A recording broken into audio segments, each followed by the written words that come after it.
Hello, my Italian class, and this is part two of part one of the test. So let's call this the continuation of part one of the chapter three test.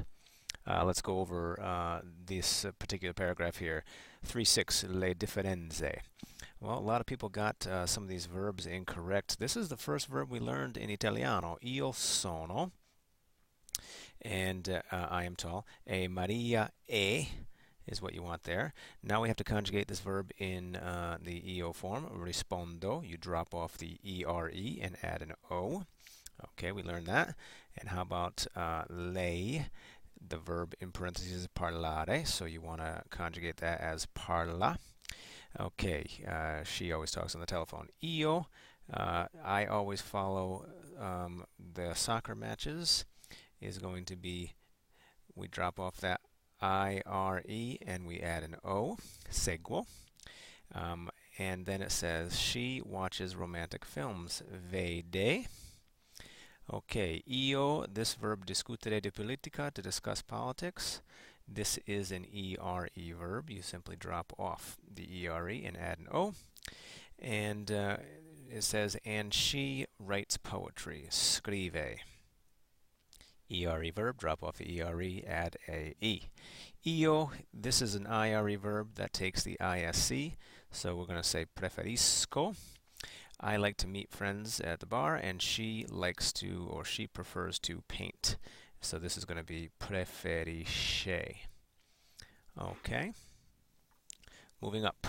Translation. Okay.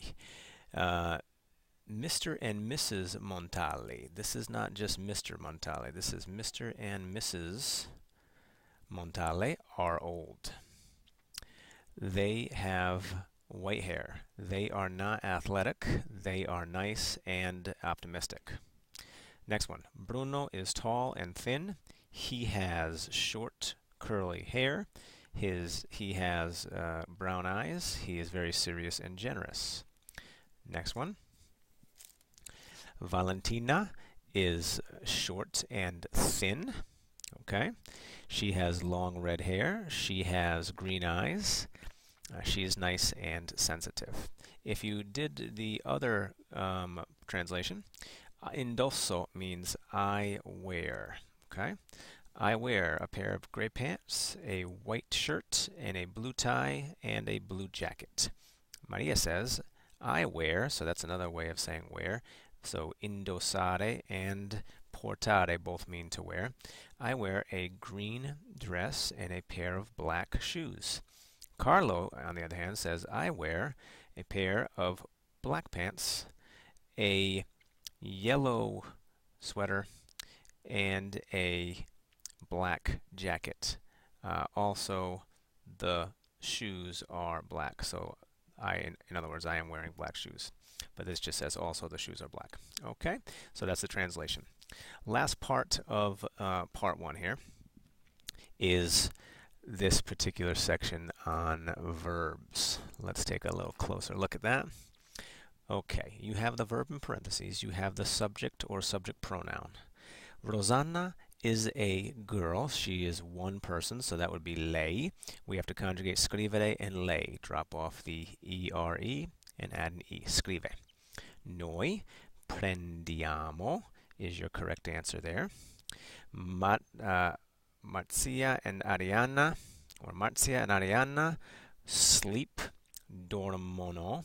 Why? Because it's an it's an IRE verb, the third person plural. Drop off the IRE, add an O-N-O. Okay? And then it says pulisci spesso, pulisci. This is an IRE that takes the ISC. It's in the to form. Perché blank sempre di politica? Why do they always discuss politics? Discutono. All right. Io finisco. Another verb that's IRE with the ISC. Make sure you remember that one. Voi, this is an ERE verb, so you drop off the ERE and add ETE. You're left with leggete. You read the newspaper rarely. And then finally it says, Signora, something Italiano, l'italiano and capire is the verb in parentheses, therefore it's capisce. Capisce. Signora, capisce l'italiano? So that's the formal lei, otherwise third person. Okay? So there is the first part of the test. So use this in order to review. Mille grazie.